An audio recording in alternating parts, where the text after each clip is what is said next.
Welcome to the third episode of Dead on Arrival. I'm James Blair, and today I'm joined by Evelyn Dolan from the Don't Quote Us podcast, where they talk about interesting conspiracy theories. Today we're going to be talking about some popular movie series, such as Star Wars and also Top Gun. So I'll start on Star Wars. Spacecrafts from Star Wars, to start off, were designed by Colin Cantwell, and they were actually not really inspired by real ships, but instead they were inspired by some other random things that we'll get into.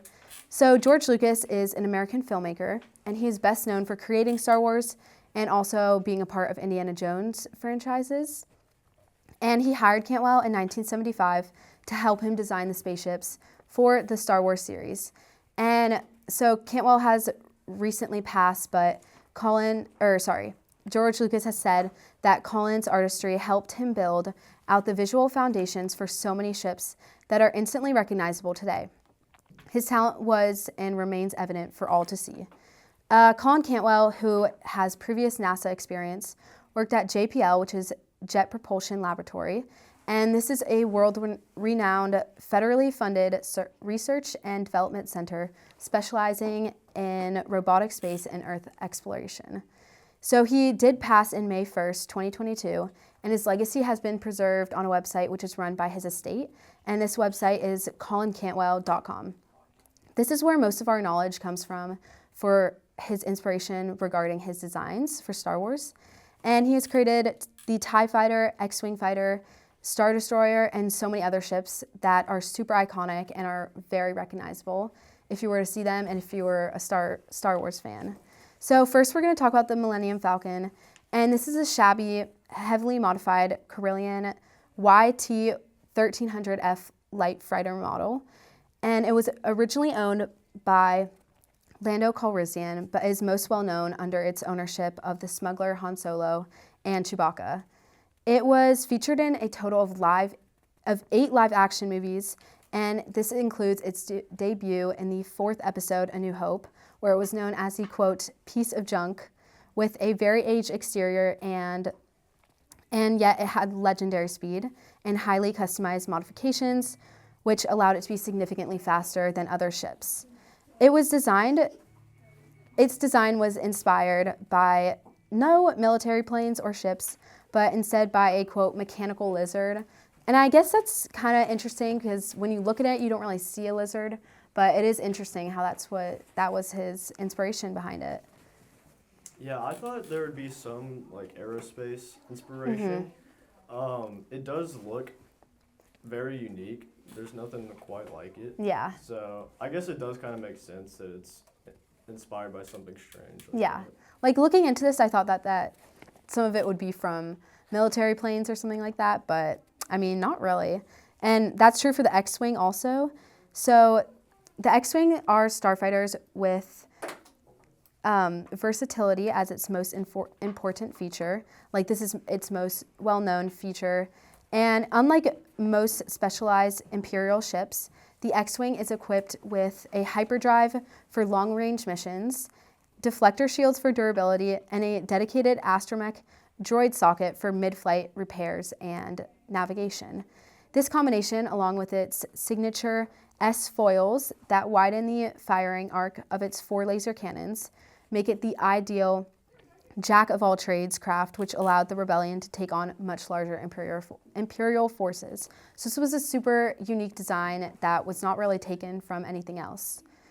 And to look into some of the inspiration behind this design, it's important to note that Cantwell wanted the X-Wing to be, quote, ultra cool and different from all other associations of aircraft. And the actual inspiration came from a simple dart that he found at a British pub. And this would just be from a simple dart that you would see where people are throwing it at the dartboard. So that's kind of interesting. And then the iconic folding wings of the X-Wings, however, came from the Wild West gun sliders of yore. And Cantwell claimed that he wanted his ships to draw their guns like in a Western movie. And so there are many ships that Cantwell has designed that are not just these, but they all have their own unique backgrounds and inspirations. But honestly, they don't take a lot from any of the aircrafts that we would be familiar with that are in like real world military or anything like that? The folding wings on the X-Wing reminds me of the F-14, which was featured in Top Gun. So in the first Top Gun movie, it's not super realistic when it comes to the planes. What it did get right though was there were real F-14s used, and they did use real pilots for many of the scenes, which is really neat. They did use a real carrier, which I'm really surprised the Navy allowed that. And they actually did shoot an actual missile, and you could see it. It was actually just one missile that they shot, but they got it was a lot of shots they got of it from different angles, and they sometimes would just flip it. So it looks like it was different shots, but it was actually all the same. What it got wrong was the Soviet aircraft that were depicted in the movie were actually just American planes that were painted black and had a red star on them. There's no such thing as the MiG-28. The dogfighting is not really realistic.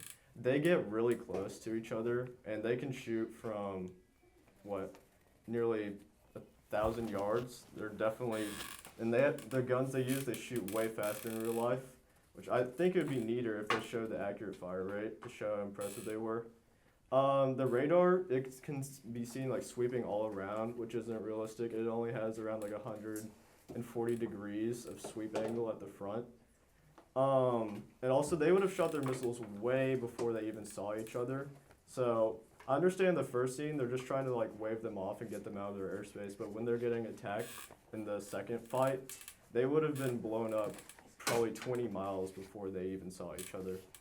And also Maverick would have gotten discharged like after he buzzed the tower and did all the stunts. Now in the second movie, this one's much more realistic and grounded. The Dark Star depicted in the movie's opening is based on the Lockheed Martin Skunk Works SR-72. Even the Skunk Works logo is shown on it. Significant emphasis on G-Force is in the movie.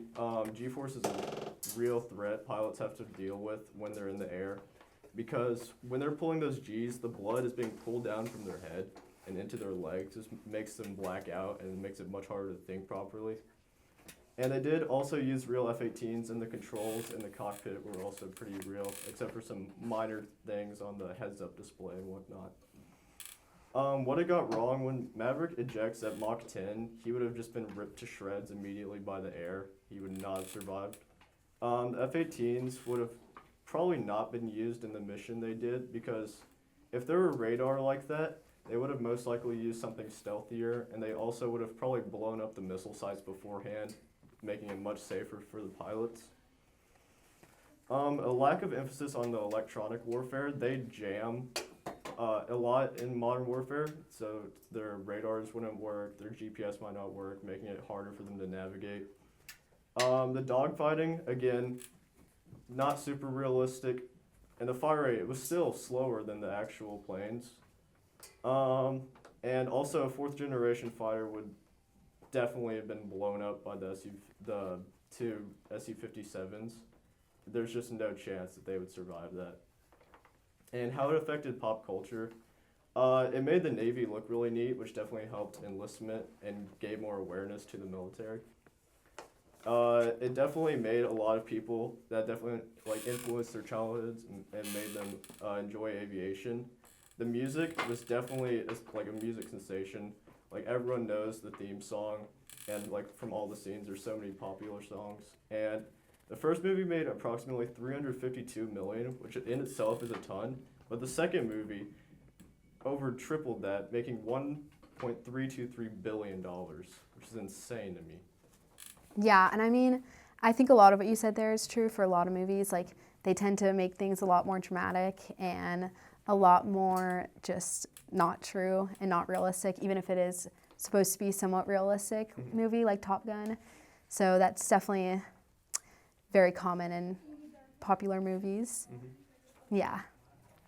Okay, I think that's all for today. Thank you for joining us, and I hope you enjoyed this episode.